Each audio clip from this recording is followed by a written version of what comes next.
Bonjour, dans cette vidéo, nous allons voir comment regarder les résultats d'un questionnaire Google.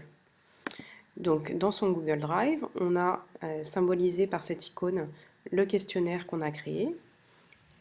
Et dès qu'on crée un questionnaire, on a en fait une feuille miroir qui va être créée, qui est une feuille de tableur symbolisée par cette icône et qui contient les réponses au questionnaire.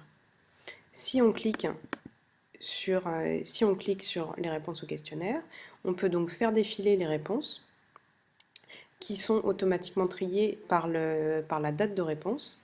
Et donc on peut les faire défiler évidemment de manière verticale ou alors horizontale pour aller regarder toutes les questions. On peut aussi trier les réponses d'une autre manière que par le temps de réponse. Par exemple, si on veut trier les réponses par la réponse à une certaine question, si on veut savoir par exemple quels sont les élèves qui ont eu bon ou quels sont les élèves qui ont eu faux,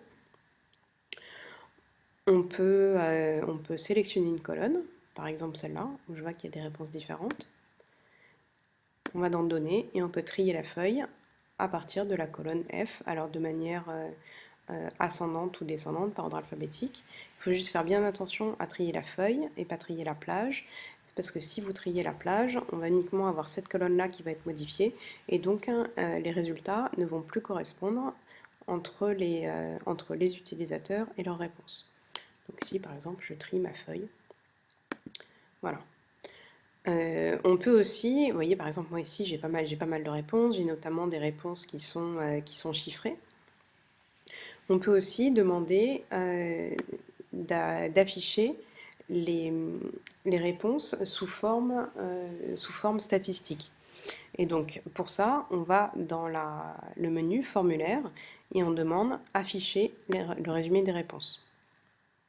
Et on va avoir en fait un affichage, donc déjà le nombre de réponses, et puis un affichage un peu plus statistique avec des histogrammes et des pourcentages.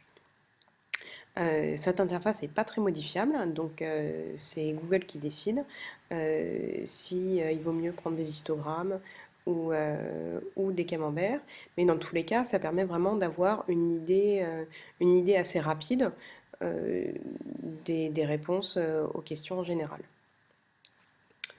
Voilà.